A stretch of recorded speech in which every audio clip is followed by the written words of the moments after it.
اللهم صل على سيدنا وشفينا ونبينا ومولانا محمد معظم الجود والكرم وعلى آله وأصحابه وبارك وسلم صلاة وسلام عليك يا ایک عبادت ہے اور یہ ایک ایسی عبادت ہے جس کے لیے سفر کرنا ہوتا ہے. نماز، روزہ اور زکوٰۃ یہ بھی عبادتیں ہیں، لیکن نماز کے لیے، روزوں کے لیے، زکوٰۃ کے لیے سفر نہیں کرنا. گھر سے نکلے، مسجد پہنچے، نماز پڑھ، گھر میں رہتے ہوئے روزہ رکھے، گھر میں رہتے ہوئے زکوٰۃ ادا کریں. حج ایک ایسی عبادت ہے جس کے لیے سفر کرنا ہے. اب سفر کہا جاتا ہے کہ سفر کا سفر، سفر جو ہوتا ہے وہ بڑا پریشان کرنے والا اور بڑا تھکانے والا ہوتا ہے، لیکن پھر بھی آدمی سفر کرتا ہے. ہمارے حاجی عزیز الرحمان صاحب بیٹھے ہیں، انہوں نے بڑے سفر کیے ہیں، زندگی کے 73 سفر طے کر چکے ہیں ماشاءاللہ. اس کے علاوہ تو سفر کیے ہی کیے ہیں. سفر انسان دنیا میں بہت کرتا ہے. سفر تھکاتا تو ہے، پریشان بھی کرتا ہے، جسم کو، دل دماغ کو تھکاوٹ، مشقت، تکلیف سب کچھ دیتا ہے، لیکن بندہ پھر بھی سفر کرتا ہے، کیونکہ دنیا جانتی ہے کہ سفر طے کرنے والا کچھ لائے یا نہ لائے، تجربات کی دولت ضرور لاتا ہے. اب یہ تو انسان کا نصیب ہے کہ سفر کبھی کامیاب ہوتا ہے، کبھی ناکام ہوتا ہے. دونوں چیزیں چلتی ہیں، 50-50 معاملہ ہے. کاروبار کا سفر بھی ہوتا ہے، سیر سپاٹے کا بھی ایک سفر ہوتا ہے، تعلیم کے لیے بھی آدمی سفر کرتا ہے، مختلف چیزوں کے سفر ہوتے ہیں. حج ایک ایسی عبادت ہے کہ اس کے لیے بھی سفر کرنا ہے. مگر دنیا کے دوسرے سفر اور حج جیسے سفر میں ایک بڑا فرق ہے. وہ یہ ہے کہ دنیا کا کوئی بھی سفر ہو، اس میں کامیابی اور ناکامی دونوں کے برابر کے چانس اور برابر کا معاملہ ہوتا ہے. حج ایک ایسا سفر ہے کہ اس میں انسان کو 100% کامیابی کا اللہ کی طرف سے انعام ملتا ہے. اعلیٰ حضرت اسی کو بیان کرتے ہیں کہ شکر خدا کہ آج گھڑی اس سفر کی ہے، شکر خدا کہ آج گھڑی اس سفر کی ہے جس پر نثار جان فلاح و ظفر کی ہے. دنیا میں ہر سفر کی کامیابی کے لیے انسان کوشش کرتا ہے. انسان کا سفر باظفر ہو، بافلاح ہو، کامیاب رہے، مقصد کو حاصل کرنے والا نے اس کے لیے کوشش کرتا ہے. حج ایک ایسا سفر ہے کہ جس پر کامیابی خود نثار ہونے کے لیے تیار ہے، جس پر نثار جان فلاح و ظفر کی ہے. اور گرمی ہے، دھوپ ہے، کلفت سفر کی ہے. گرمی ہے، دھوپ ہے، تب ہے، کلفت سفر کی ہے. ناشکر یہ تو دیکھ عظیمت کی در کی ہے. تو اصل حج اپنے آپ میں ایک بڑی عجیب و غریب بات ہے. سفر کے ناطے اس میں مشقت بھی ہے، بھوک پیاس کی تکلیف بھی ہے. جس طرح سے نمازوں میں انسان اپنے بدن کو تھکاتا ہے، وہ تھکاوٹ بھی ہے نمازوں میں. مال خرچ کر کے انسان زکوٰۃ ادا کر کے جو رب کی رضا اور قربت حاصل کرنے کی کوشش کرتا ہے، حج میں بھی مال کے ذریعے انسان وہی کوشش کرتا ہے. تو جو کام انسان تینوں عبادتوں میں الگ الگ کرتا ہے، نماز میں، روزے میں اور زکوٰۃ میں، حج کے موقع پر کہیں نہ کہیں وہ کام یہ آگے جمع بھی ہو جاتے ہیں.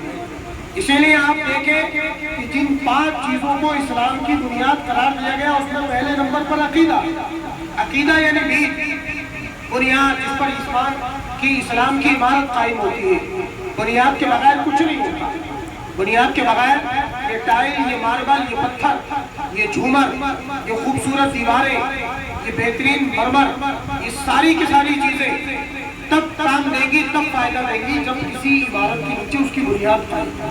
عمارت کی بنیاد نہ ہو تو یہ ٹائل ماربل کس کام کی؟ عمارت کی بنیاد نہ ہو تو یہ بہترین رنگ پینٹ اور جھومر کس کام کی؟ تو اصل عمارت کی طاقت اس کی ظاہری خوبصورتی پر نہیں ہے، اصل ہے کس پر؟ بنیاد پر. اور بنیاد کیا ہے؟ اللہ رب العزت کی توحید کو ماننا اور نبی کریم صلی اللہ علیہ وسلم کی رسالت کو ماننا. توحید اور رسالت کو ماننا یہ بنیاد ہے ایمان کی. لوگوں کو لگتا ہے کہ بڑا سمپل ہے, لا الہ الا اللہ محمد رسول اللہ, اتنا کہہ دیا اور کام چل گیا. اگر ڈاکٹر اقبال ایک بات کہتے ہیں کہ زبانیں کہہ بھی دیا لا الہ تو کیا حاصل, زبانیں کہہ بھی دیا لا الہ تو کیا حاصل, نگاہ و دل مسلمان نہیں تو کچھ بھی نہیں. لا الہ الا اللہ کہنے سے سارے کام تھوڑی بنتے ہیں. لا الہ الا اللہ تو فلموں میں ایکٹر بھی کہہ لیتے ہیں, فلموں میں ایکٹر بھی کہہ لیتے ہیں. انہیں پیسہ دیتا ہے ڈائریکٹر کہ بھائی تمہیں مسلم رول پلے کر رہا ہے, اور وہ کلمہ پڑھ رہے ہوتے ہیں.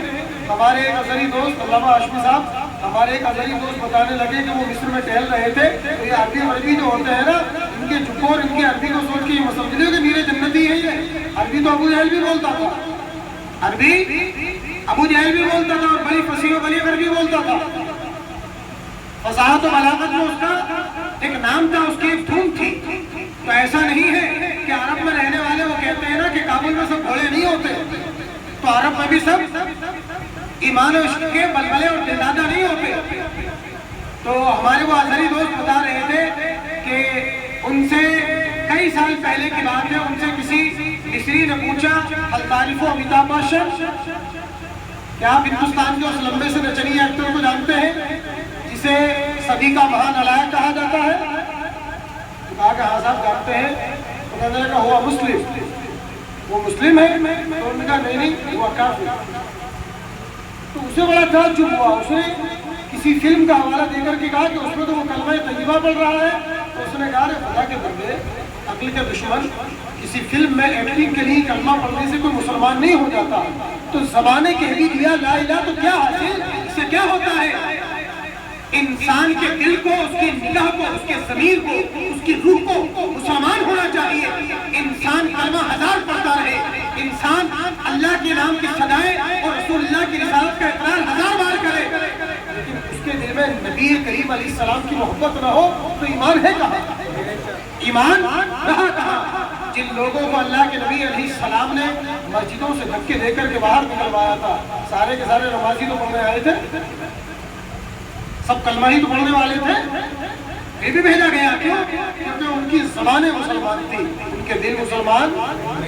اور جب تک انسان کا دل مسلمان نہ ہو, انسان کا ضمیر مسلمان نہ ہو, تب تک انسان مسلمان نہیں ہو سکتا. تو جو پہلا درجہ ہے ایمان کا وہ ہے عقیدہ, اور وہ ہے بنیاد.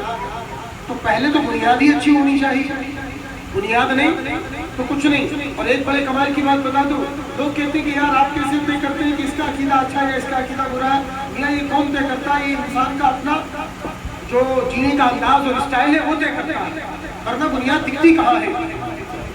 دکھتی تو دیواریں ہیں, چھت ہے, فرش دکھائی دیتا, دیواریں کہاں دکھتی ہیں؟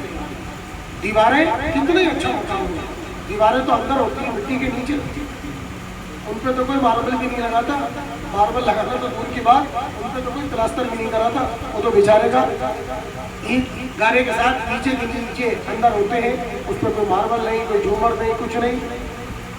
وہی اینٹیں جو بنیاد کی ہیں, اینٹیں پوری کا عمارت کا بہت سر پہ اٹھائے ہوئے ہیں اپنے, ان پہ کوئی ٹائل ماربل نہیں لگاتا. اور جو دیواریں کو خاص کام نہیں کرتی, جو خود دوسرے کے سہارے پہ کھڑی ہے, ان پہ سب ٹائل ماربل رنگ پینٹ کر کے, وال پینٹ کر کے آدمی خوبصورت بنانے میں لگا رہتا ہے.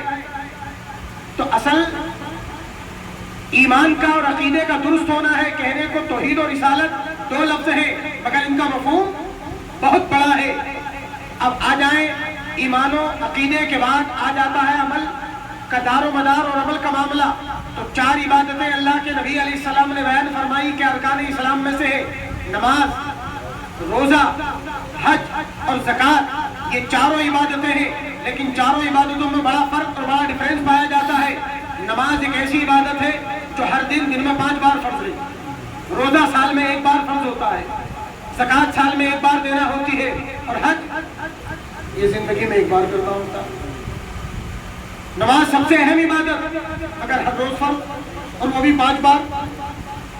جبکہ جو سب سے اہم عبادت اسے روز ادا کرنا ہے, 5 بار ادا کرنا ہے.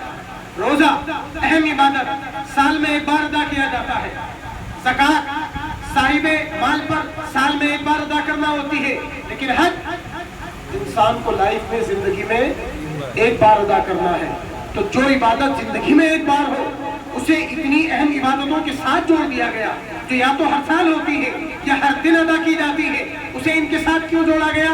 اس کی ایک وجہ یہ ہے کہ حج اصل میں کچھ وقت کے لیے ہی صحیح اپنی زندگی کو اپنے من اور اپنے مزاج کے مطابق نہیں، اللہ تبارک و تعالیٰ کی مرضی اور اس کی منشا کے مطابق جینے کا نام ہے۔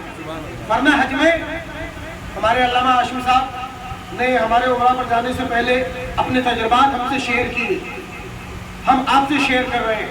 کل جب آپ ماشاءاللہ اس مقدس دیار سے ہو کر کے آئیں گے، آپ دوسروں سے شیئر کریں گے حج اصل میں کیا ہے۔